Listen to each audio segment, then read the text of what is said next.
study the Bible. thinking in it you'll find life. It only points to me. And But that's it what points to me, and, bottom and that line. and that's why I always wonder when people claim to preach the Lord, but they cannot give life to anything. I know Yes, for a sir. fact you have never seen him, you have never Yes, heard of sir. him, you Yes, have sir. never met him. And the Yes, sir. problem with scripture, and I feel like,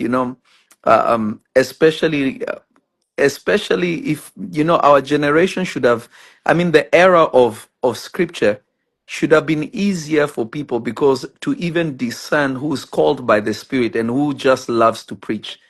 Mm. Because if I love to preach, I could preach, but it doesn't mean God has his stamp of approval on me to And, actually and speak and on his and behalf. and and your love to preach may fulfill your esteem. Yes, There's a lot of people that move in ministry for personal esteem issues. yes, yes. I'm not ministering because I want to. I'm sent.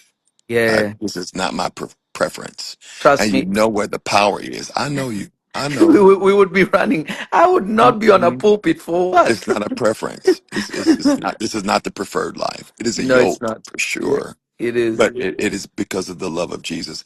Paul Yeah. said something that reminds me of you all the time, which is why I'm always. I love you. I'm proud of you. I'm praying for you all the time.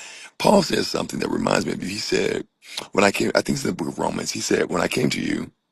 I didn't half preach. He used the word half. He said, I fully preached the Yes. gospel to you with signs following. So Yes. then I have another concept, which is the gospel preached if there are no signs? And Ooh.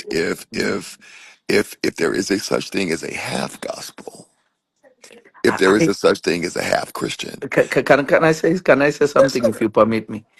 I actually believe there is half because I don't Yes, believe this personally. This is me personally, and I may be wrong, but I believe this.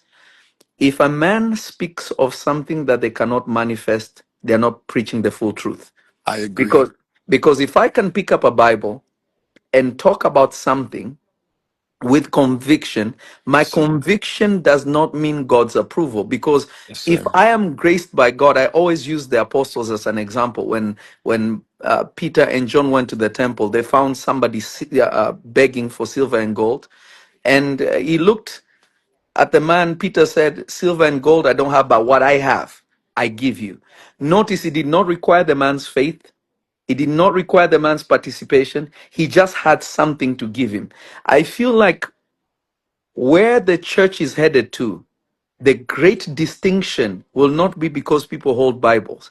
The great distinction will be, can you give what you claim to have? My man of God, I'll show you a deeper mystery.